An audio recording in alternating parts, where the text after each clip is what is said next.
Monsieur le Président, chers collègues, le compte administratif 2025 de la région Centre-Val de Loire, qui est soumis au vote aujourd'hui, traduit une bonne gestion financière de notre collectivité, avec un taux d'endettement qui reste limité à 6,1 années et en stabilité depuis 3 ans. Nous pouvons également constater un très bon taux de réalisation de près de 95%, ce qui montre une bonne exécution budgétaire avec les baisses de dépenses prévues dans le budget primitif.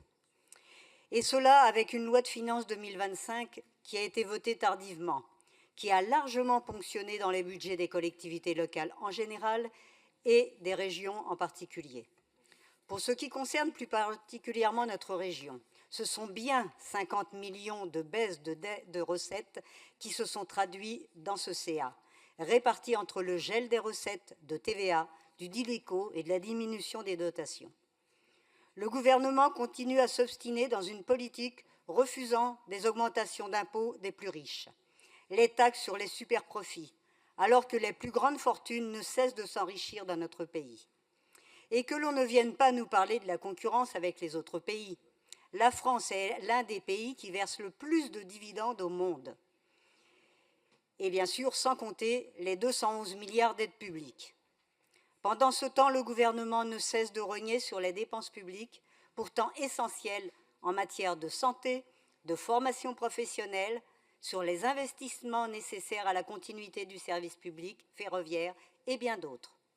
On le voit, malgré le désengagement de l'État sur de nombreuses politiques qui, pour certains, sont de sa compétence, notre collectivité montre sa capacité à maintenir ses engagements. Nous gardons une politique ambitieuse, volontariste au service du territoire, des collectivités, des entreprises, des associations et de nos concitoyens.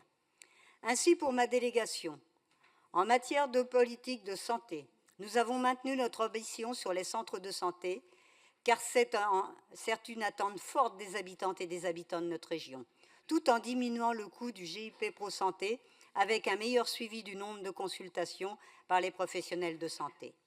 En 2025, a également été mis en place dans les formations sanitaires et sociales un module de prévention contre les violences sexistes et sexuelles, un module qui fonctionne et qui est reconduit.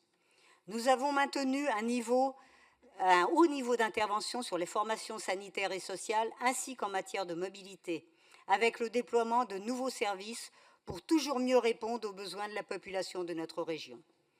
Malgré les baisses budgétaires, nous avons conservé le cœur de nos politiques, sans rogner sur le service public, contrairement à ce que certaines et certains ici souhaiteraient voir appliquer en réduisant le personnel de la région ou encore sur d'autres compétences indispensables à la population. Des budgets ont été sanctuarisés, le sport, la culture, l'orientation, l'égalité femmes-hommes, car ces politiques sont centrales pour l'avenir. Dans ce CA, nous pouvons souligner le sérieux budgétaire et la gestion rigoureuse avec le très bon travail au quotidien du premier vice-président, qui passe aujourd'hui le relais, et celui des agents de la direction des finances. Avec ce compte administratif, nous pouvons affirmer que grâce à une majorité de gauche, il est possible de développer des politiques sociales, de maintenir un haut niveau de service public avec le sérieux budgétaire nécessaire. C'est important dans cette période troublée où l'individualisme est toujours plus mis en avant.